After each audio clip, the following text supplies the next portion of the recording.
భయము విశ్వాసము రెండు వ్యతిరేకం. ఎక్కడైతే విశ్వాసం ఉంటుందో అక్కడ భయం ఉండదు, ఎక్కడైతే భయం ఉంటుందో అక్కడ నమ్మకం లేదని చెప్పాలి. దేవుని యందు ఒక వ్యక్తి విశ్వాసం ఉంచినప్పుడు ప్రభు అంటున్నాడు, ఆవగింజంత విశ్వాసం ఉంటే కొండ కూడా వెళ్ళిపోమంటే వెళ్ళిపోద్దంట. కొండ అంటే కొండని కాదు, కొండ లాంటి పరిస్థితులు.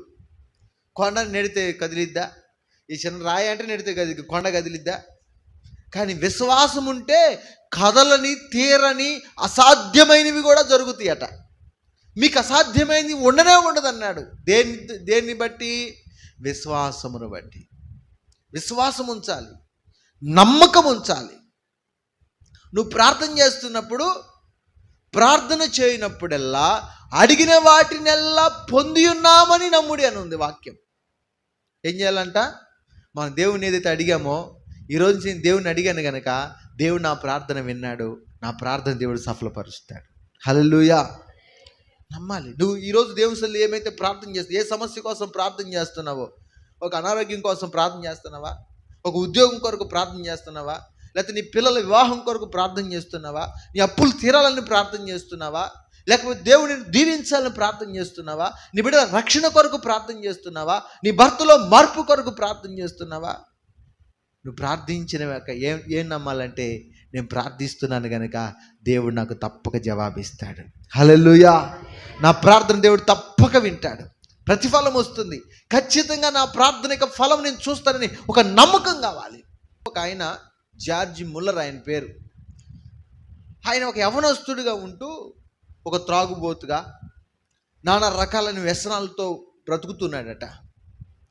ఈ వ్యసనాల్లో పడిపోయి, చెడు వ్యసనాల్లో పడిపోయి బలహీనుడైపోయి అనారోగ్య పరిస్థితులు వచ్చాయి. కాళ్ళు చేతులు నరాలు బలహీనమైపోయాయి, బక్కకి చిక్కిపోయాయి. ఈ వ్యసనాల వల్ల బలహీనుడైపోయాడు, చేతగాని అచేతనమైన పరిస్థితులకు వచ్చేసాడు. అప్పుడు దేవుని తెలుసుకున్నాడు. ఎప్పుడు?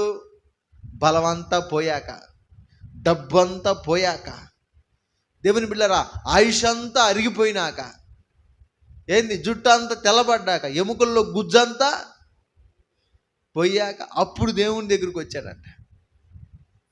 చూడండి, ఒక పెద్ద పాస్టర్ గారు చెబుతున్నాడు కదా, ఒక వ్యక్తి అంట దేవుని వైపు తిరగాలి అంటే, దేవుని దగ్గరికి రావాలంటే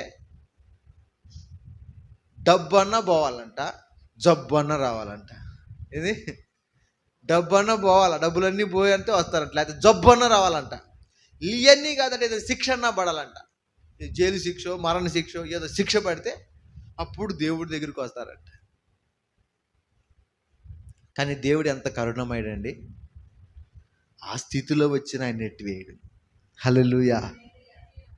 నువ్వు ఏ స్థితిలో వచ్చినా దేవుని నెట్టివేయడు. మనుషులు అయితే నెట్టేస్తారేమో.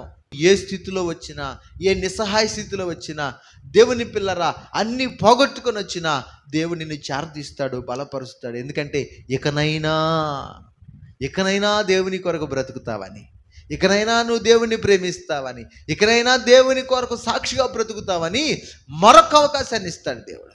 ఎందుకంటే మరలా అలా చేయమని ఇవ్వడు దేవుడు అవకాశం. దేవుని సన్నిధికి వచ్చినాక దేవుని వాక్యం విని ఒక ఆలోచనకు వచ్చాడు, నేను పాపిని కదా, దుర్మార్గుణ్ణి, నీచుణ్ణి, మరి నాలాంటి వాడు రేపు నరకానికి పోతే ఎలాగా, చచ్చిపోతే నరకానికి పోతాను కదా అని వాక్యం వింటున్నప్పుడు, పాపంలో వ్యక్తి చనిపోకూడదని తెలుసుకొని నా బ్రతుకు మార్చుకుంటాను ప్రభువా, నన్ను క్షమించని వాక్యం విని మారు మనసు ఉంది. బైబిల్ ఏం చెప్తుందంటే, నమ్మి బాప్తిసం పొందినవాడు రక్షించబడతాడు. మన పాపముల నిమిత్తమై యేసుక్రీస్తు ప్రభు సిలువ వేయబడ్డాడు కనుక, ప్రభువా నన్ను క్షమించని ఒప్పుకొని వాటిని విడిచిపెట్టినప్పుడు ప్రభు మనల్ని క్షమించి తన రక్తంతో కడిగి క్రొత్త జీవితాన్ని ఇస్తాడు. హల్లెలూయా. పాడైపోయిన మన జీవితాలని క్రొత్తగా దేవుడు మారుస్తాడు. ఒక మురికిపడినది, ఇప్పుడు ఎత్తడి బిందెలు అవి ఉంటాయి కదా, రాగి బిందెలు అవి ఉంటాయి. అవి ఏమవుతాయి అంటే వాడంగా పాత పడిపోతాయి.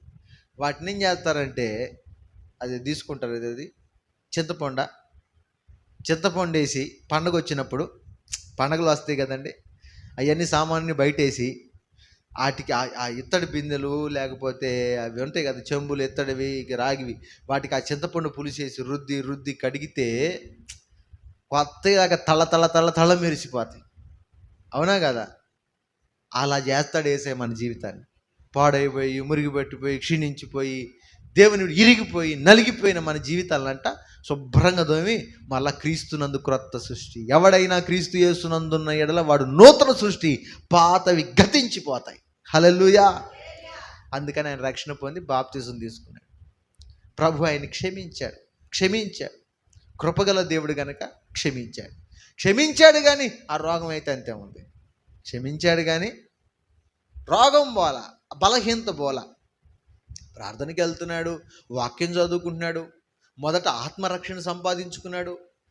ఏమో ఒక బ్రతికితే బ్రతుకుతాం, చనిపోతాం, ఎప్పటికీ చనిపోదాం, కానీ చనిపోయినాక దేవుని రాజ్యం చేరాలి, నరకంలో నేను పడిపోకూడదని మారు మనసు పొంది బాప్తిజం తీసుకున్నాడు. దేవుని పిల్లరా, అలా దేవుని మందిరానికి వెళ్తున్నప్పుడట ఒక రోజున ఒక ఇంట్లో ప్రార్థన కూడికి జరుగుతుందంట.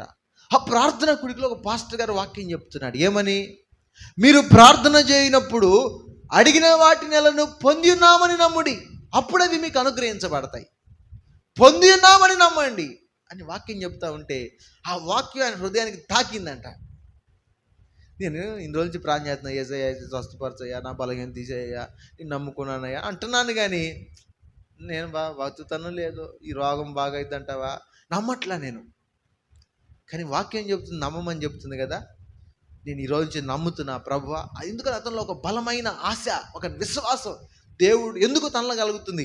దేవుడు నన్ను బ్రతికిస్తాడు, దేవుడు నన్ను స్వస్థపరుస్తాడు, దేవుడు సేవ నేను చేస్తాను, దేవుని పని నేను చేస్తాను, దేవుని కొరకు సాక్షిగా నేను ఉంటాను, దేవుని పరిచయంలో పరిగెత్తుతాను నేను.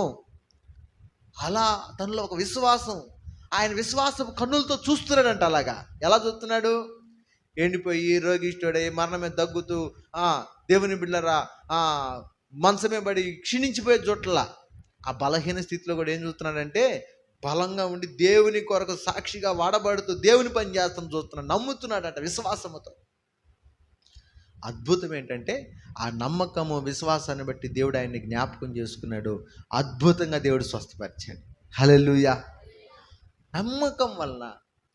అందుకే ప్రభు అంటున్నాడు, ఆవగింజంత విశ్వాసం ఉంటే ఈ కొండెళ్ళి అక్కడ పడమంటే అక్కడ పోతా, అటు బొమ్మని అటు పోతా, ఇటు రమ్మంటే ఇటు వస్తుంది.